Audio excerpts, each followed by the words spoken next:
Hey everyone, it's Nikki. I am going to be doing a March wrap-up and an April goals episode. And I need to get rid of this bookcase because it shows me so super clearly that the camera is slightly a little crooked and I just can't fix it well enough. I have to admit I had a little something earlier, so if I'm a little extra rambly, you know why. We spent all morning doing cleaning out our garage because eventually we're going to have insulation put in, and so we needed to get everything cleared out. And so moved it all to the porch, the covered porch. So this is going to be a little bit more than just my writing. It's going to be my general kind of life summary for March. And I thought this would be a good way. I noticed that a lot of people kind of like to know what's going on with your writing life and what's going on with your life in general. So obviously a lot's changed. I assume that's true for everyone. That whatever your March started out as has rapidly changed. So when we started March, my son was still in preschool. We had actually already kind of started preparing for the fact that we could possibly be quarantined. I have, my writing group has a gal in Switzerland, and I believe by early March, her family was already, her kids were already out of school. So we were kind of already preparing for this. I got offline at the end of February. February 23rd, I had been really struggling with seasonal affective disorder, which is like just the winter blues. And it just wasn't getting better, and I was finding it was harder and harder for me to be around writers. You know, everybody was releasing all the time, and I had not been able to write pretty much all winter. And so in February, I decided that I was going to do sort of a social media cleanse, and I got off Twitter and Facebook. I did not get off Instagram because I don't follow very many people there. And that's kind of when I started watching a lot of YouTube, and through that process is why I decided to start doing an AuthorTube channel. So I was off Facebook and Twitter, and I was trying to finish my book. So I write, I do a monthly calendar because I like to be able to see, if I could like get a wall and show the whole year, that would be great. I like to do that, and I tend to, at the bottom of each square, write what I did for the day. So my word count on whatever project I'm working on, I only write one book at a time, or something meaningful like outline, or release, because those are things that qualify as work even if they're not a word count.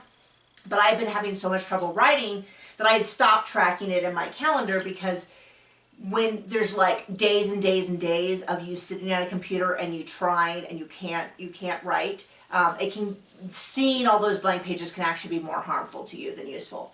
So in March, I finished up my 7th book in my novella series. So they're around 30K, 30,000 words, which is how authors track their word count. That was my very first series that I ever wrote. When I did a breakdown recently on how much I earned per book, they're half the length of my best-selling series, and they're just about half as much that I've earned from them. So it seemed like it wasn't the worst use of my time to go back to, and this is a series that a lot of my readers who read all of my books still ask about. It's about competitive archery. It's really well, I won't say well, it is structured to follow the U.S. Archery team schedule, which is like the tournaments that you have to attend to be on we call it the USAT team. So this is true in real life. This is based on my 20 years as a competitive archer and high-level archery coach. And so sorry, I'm kind of rambling a little bit. The books are only 30,000. They happen over several days in a closed environment, so at a tournament. And so it's really common. The one I just wrote happened over the course of a day, a single day. So I had already started a podcast, but my podcast partner got really sick, so we didn't do a lot with the podcast right now. I'm keeping in touch with her. I started an AuthorTube channel. I am getting over my seasonal affective disorder. It always passes, even though I was quite sure this time it was not going to, and that I would never write again, and I would never have any energy again. But the biggest thing that changed was at the beginning of the month. My husband attends Bible study twice a week with a bunch of his guy friends, and they get together and they have breakfast and they talk about their life and they support each other. It's a very, very healthy, masculine environment, and that is a big part, because when I am at home writing, my husband or my mother-in-law, mostly my husband, watches our child. And so he needs that time away with his guy friends where they, to go and decompress. And and my son has some speech therapy that he does at preschool. So he attends preschool a couple days a week. So virtually every day of the week has a little bit different schedule, because Monday mornings we're doing all of our recaps, and then this happens and then that happens, and it's this big moving machinery. And I'm sure, like many of you, that machine stopped when we got the quarantine. We had already been isolating. We pulled our son out of preschool because he had a cold. And the last thing we wanted to do was send him to preschool with a cold and then him pick up something more, because toddlers, their hands are everywhere. Their hands are in their eyeballs, their mouth, their nose. They're touching everything. There's no way. If there's a germ within a quarter mile, a toddler will pick it up. And so we skipped church. My mother-in-law, who lives with us, has some health issues. And so we really wanted to protect her. So we had already started isolating a little bit before. We were a little ahead of the curve with that. We're also in a position where we can.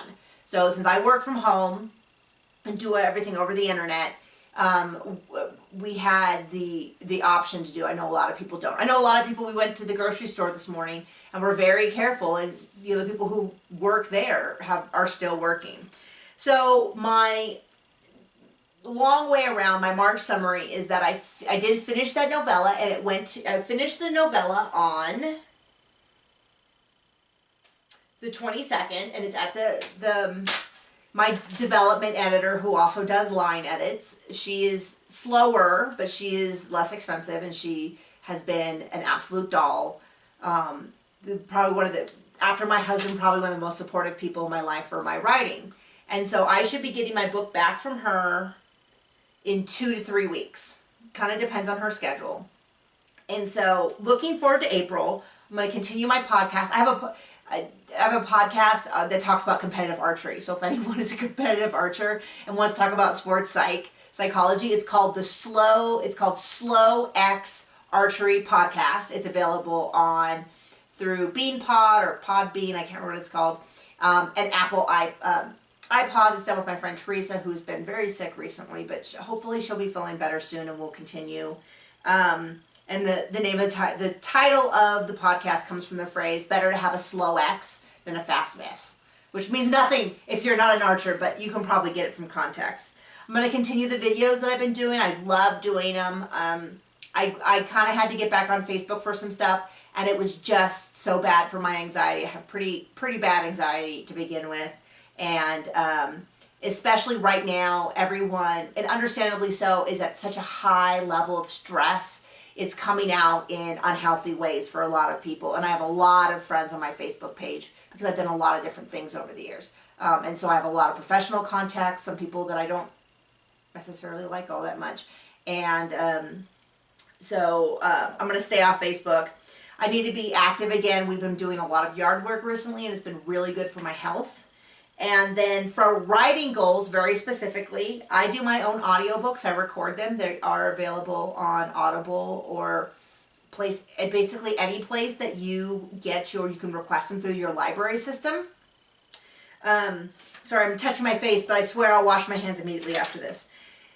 So I need to record those, book 5 and 6 in my series, my archery series, so that I can fact check against book 7, which I just wrote.